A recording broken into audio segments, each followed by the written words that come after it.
नमस्कार. जय शिवराय. सर्व शेतकरी बांधवांना महाराष्ट्र सरकारने निर्देशित केलेल्या ई-पीक पाहणी संदर्भात येत असलेल्या अडचणी संदर्भात थोडक्यात मार्गदर्शन करण्याचा प्रयत्न मी करणार आहे. ई-पीक पाहणी करण्यासाठी आपल्या अँड्रॉइड मोबाईलवरती आपणास ई-पीक पाहणी ॲप इन्स्टॉल करणे आवश्यक आहे. त्यासाठी आपण प्ले स्टोअर या ॲप्लिकेशनवर जाऊन ई-पीक पाहणी ॲप या ठिकाणी डाउनलोड करून घ्यायचे आहे. त्यासाठी आपण ई-पीक पाहणी हे ॲप डाउनलोड करण्यासाठी ई-पीक पाहणी प्ले स्टोअरवर टाईप केल्यानंतर ई-पीक पाहणी DCS ह्या नावाचे ॲप्लिकेशन ओपन करायचे आहे. आणि ओपन केल्याच्यानंतर आपण ज्यावेळेस सर्व्हर ॲक्सेस घेत होतो त्यावेळेस कमीत कमी 20 ते 30 सेकंदाचा वेळ ते सर्व्हरसोबत कनेक्ट करण्यासाठी घेते. त्यावेळेस आपण थोडा वेळ प्रत्येकाने वाट पाहावी. जर 30 ते 40 सेकंदात सदरील प्रक्रिया पूर्ण झाली नाही तर आपण सदरील ॲप बंद करावे व परत तीच प्रोसेस रिपीट करण्याचा प्रयत्न करावा. तसेच ही सदरील प्रोसेस नेट कनेक्टिव्हिटी उपलब्ध असल्यामुळे शक्यतो नेट प्रत्येकाने चालू ठेवावे, म्हणजे आपणास ॲपवरील माहिती लगेच ऑनलाईन अपलोड करण्यासाठी मदत होत असते. ई-पीक पाहण्यासाठी अडचण आल्यास आपण हेल्पलाईन नंबर देखील या ठिकाणी देण्यात आला आहे, त्यावर देखील आपण संपर्क करू शकतो किंवा आपल्या जवळील तांत्रिक सहाय्यकाशी देखील संपर्क साधू शकतो.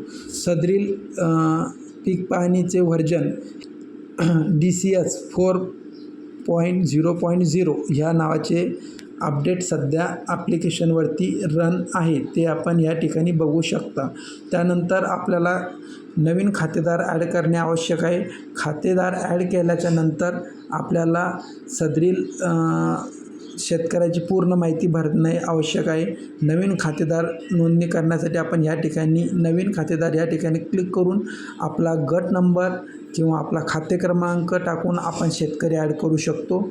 त्यानंतर आपण सदरील शेतकऱ्याची पीक पाहणी आपल्या ई-पीक पाहणी ॲपवर करू शकतो. मी या ठिकाणी ऑलरेडी खातेदार ॲड केले असल्यामुळे सदरील प्रोसेस ही तिथून पुढे कशा पद्धतीने करायची आहे ती तुम्हाला सविस्तरपणे सांगेल. जर कोणाला खातेदार ॲड करायमध्ये अडचण असल्यास त्यांनी परत रिप्लाय करावा. त्यासाठी अजून एक व्हिडिओ मी मागे तयार केलेला आहे, तो आपणास शेअर करण्यात येईल. सध्या आपण खातेदाराचे नाव ह्या टॅबवर क्लिक करून एक खातेदार त्या ठिकाणी निवडू. मी सदरील स्वतःचा खाते क्रमांक खातेदार नाव या ठिकाणी निवडलेले असून नेक्स्ट या बटनावर मी आता क्लिक करणार आहे. क्लिक केल्यानंतर सदरील प्रोसेससाठी परत 20 ते 30 सेकंदापर्यंत वेळ ॲप घेऊ शकतो. आणि ॲप ज्यावेळेस वेळ बघत असतो त्यावेळेस आपण थोडं त्यावर इतर माहिती आपली नेमकी आपण कोणते पीक अपलोड करायचे आहे किंवा आपल्या पिका आणि ई-पीक पाहणी करण्यासाठी सर्वात महत्त्वाचे आवश्यक आहे की आपण आपल्या सदरील गटात आपण जाऊनच आपली पीक पाहणी करू शकतो. आपण कुठल्याही बाहेरच्या ठिकाणावरून आपल्याला ई-पीक पाहणी करता येणार नाही. त्यासाठी आपल्याला आपल्या स्वतःच्या शेतात व त्याच गटात जाऊन सदरील पिकाचा फोटो अपलोड करणे आवश्यक आहे.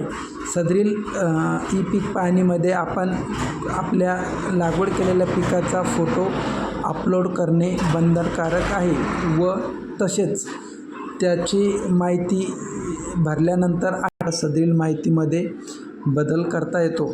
त्यानंतर एकदा माहिती अपलोड झाल्याच्या नंतर आपल्याला त्यात बदल करता येत नाही. त्यामुळे आपण या ठिकाणी माहिती अपलोड करत असताना आपण जे पीक विम्यासाठी किंवा इतर योजनेसाठी ठेवणार आहात तेच पीक आपल्या ई-पीक पाहणीवरती अपलोड करणे बंधनकारक आहे. त्यामुळे सर्वांनी ही माहिती काळजीपूर्वक भरावी व लागवड केलेल्या क्षेत्राची माहिती देखील व्यवस्थितपणे अपलोड करताना त्याची काळजी घ्यावी व सदरील ई-पीक पाहणी झाल्याचा रिपोर्ट हा देखील आपण 48 तासाच्या नंतर आपल्या ई-पीक सातबाऱ्यावरती असेल किंवा ई-पीक पाहणी ॲपच्या लिस्टमध्ये देखील परत पाहू शकतो. या ठिकाणी आपल्याला पीक माहिती नोंदवा ह्या टॅब ऑप्शनवर क्लिक करणे आवश्यक आहे. हा इंटरफेस असतो त्यावेळेस आपण ई पीक पाहणी ह्या माहिती नोंदवा, पीक माहिती नोंदवा ह्या ऑप्शनवर क्लिक करायचं आहे आणि थोडा वेळ थांबायचं आहे. वन टाईम ॲक्सेस करत असल्यामुळे बरेच शेतकरी अँड्रॉईड मोबाईलच्या माध्यमातून करत असल्यामुळे थोडा वेळ लागतो आणि या ठिकाणी आपण आपला खाते क्रमांक जो असेल तो खाते क्रमांक त्या ठिकाणी निवडायचा आहे. आपला गट नंबर असेल तो गट नंबर आणि आपण जे क्षेत्र निवडायचं आहे आपलं ते क्षेत्र आपण कोणत्या हंगामासाठी करतो आहे, तर पूर्ण वर्ष आहे का खरीप, तर खरीप हंगामाच्या या ठिकाणी निवड करून आपण कोणते पीक घेत आहोत, मिश्र आहे की कोणते त्या संदर्भात निवड करावी. फळ प्रकार निवडावा, त्यानंतर फळझाडं नेमके आपण कोणती पिकाची लागवड या ठिकाणी केली, कापूस सोयाबीन जे असेल ते, आणि त्याचं क्षेत्र नेमके क्षेत्र किती लागवड केलेलं आहे ते क्षेत्र भरून त्यांना आपण सिंचित विहीर असेल ते विहीर याचा आपण सविस्तर अशी नोंदणी त्या ठिकाणी करावी. त्यानंतर आपण आपल्या पद्धतीला ठिबक तुषार कोणत्या पद्धतीने आपण त्याला पाणी पुरवठा करतो त्या संदर्भात माहिती द्यावी.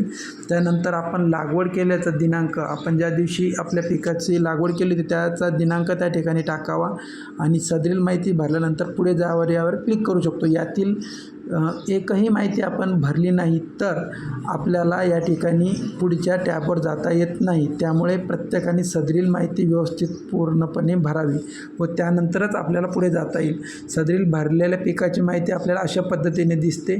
त्यात आपण नेमका असा बदल देखील करू शकतो 48 तासापर्यंत. या पद्धतीने आपण आपली ई पीक पाहणी करू शकता. सदरील प्रक्रिया प्रत्येक शेतकऱ्यांनी करून पाहण्याचा प्रयत्न करावा. आपल्या अँड्रॉईड मोबाईलवरती ॲप इन्स्टॉल करून आपण ही प्रोसेस करू शकता. या संदर्भात आपल्याला काही अडचण असल्यास आपण नक्कीच या व्हिडिओला कमेंट करून आपल्याला काही माहिती हवी असल्यास त्या संदर्भात योग्य असे मार्गदर्शन देण्यात येईल. धन्यवाद.